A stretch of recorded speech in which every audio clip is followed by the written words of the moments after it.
Supreme court के एक ऐतिहासिक फैसले ने उस मासूम को नई जिंदगी दी है जिसका पहले दुष्कर्म हुआ और फिर महज 14 साल की उम्र में वह गर्भवती भी हो गई। दर भटकी मासूम ने गर्भपात कराने के लिए कानून का भी दरवाजा खटखटाया, लेकिन उसे इंसाफ नहीं मिला, जिसके बाद मासूम पीड़िता ने सुप्रीम कोर्ट का रुख किया। सुप्रीम कोर्ट के चीफ जस्टिस DY चंद्रचूड़ ने मासूम की तकलीफ को समझा और ऐसा फैसला सुनाया जिसे सुनकर मासूम बच्चे ही नहीं बल्कि हम और आप भी कानून पर भरोसा करेंगे। कोर्ट ने 14 साल की रेप पीड़िता को 30 हफ्ते का गर्भ गिराने की इजाजत दी है।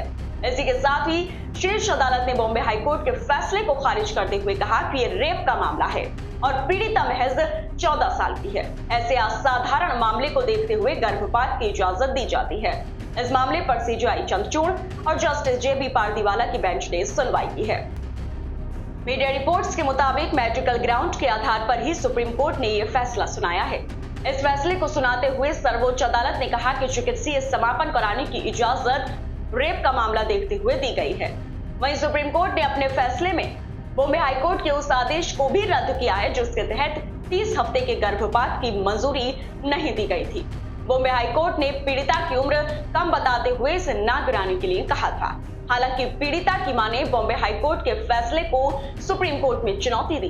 पीड़िता की मां ने शीर्ष अदालत में याचिका दाखिल कर गुहार लगाई और नाबालिग बेटे के गर्भपात की इजाजत मांगी थी, जिस पर बीते दिन मामले की गंभीरता को देखते हुए कोर्ट ने पीड़िता को 30 हफ्ते का गर्भ गिराने की इजाजत दे दी है और कहा है कि अगर नाबालिग की प्रेगनेंसी बनी रहती है तो उसके शारीरिक और मानसिक स्वास्थ्य को नुकसान पहुंच सकता है। वहीं सुप्रीम कोर्ट के इस फैसले को अहम इसलिए माना जा रहा है क्योंकि कोर्ट ने यह फैसला सुनाते हुए आर्टिकल 142 के तहत अपनी शक्तियों का इस्तेमाल किया है।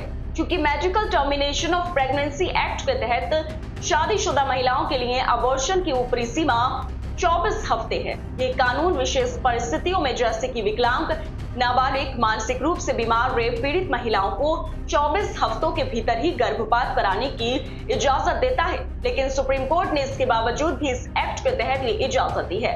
वहीं इसी के तहत अपनी शक्ति का इस्तेमाल करते हुए सुप्रीम कोर्ट ने मुंबई के सायन स्थित लोकमान्य तिलक अस्पताल के डीन को निर्देश दिया है कि वह नाबालिग के गर्भपात कराने के लिए मेडिकल बोर्ड का गठन करे। आपको बता दें कि 28 हफ्ते के गर्भ को गिराने की मांग वाली ये याचिका 19 अप्रैल को उस वक्त सुप्रीम कोर्ट पहुंची जब सुनवाई का वक्त खत्म हो चुका था। फिर भी CJI चंद्रचूड़ ने इंसानियत की मिसाल पेश करते हुए फौरन ही इस मामले पर बेंच का गठन किया था और महाराष्ट्र के सियान अस्पताल को 14 वर्षीय रेप पीड़िता की मेडिकल जांच का आदेश दिया था। बताते चले कि यह अर्जी लड़की की मां की ओर से दाखिल की गई थी। दरअसल बॉम्बे हाईकोर्ट ने 4 अप्रैल को इस मामले में दाखिल याचिका पर सुनवाई के दौरान राहत देने से मना कर दिया था। याचिका में प्रेगनेंसी टर्मिनेशन के लिए गुहार लगाई गई थी। लड़की के साथ रेप और सेक्सुअल असॉल्ट हुआ था। बहरहाल इस मामले में आरोपी के खिलाफ रेप और पॉक्सो एक्ट के तहत केस दर्ज है। फिलहाल इस खबर में इतना ही। बाकी अपडेट्स के लिए बने रहिए न्यूज टाइम के साथ और अगर आपको हमारी ये खबर अच्छी लगी हो तो चैनल को लाइक करें, साथ ही दोस्तों के साथ शेयर करें और सब्सक्राइब करना बिल्कुल ना भूलें। नमस्कार।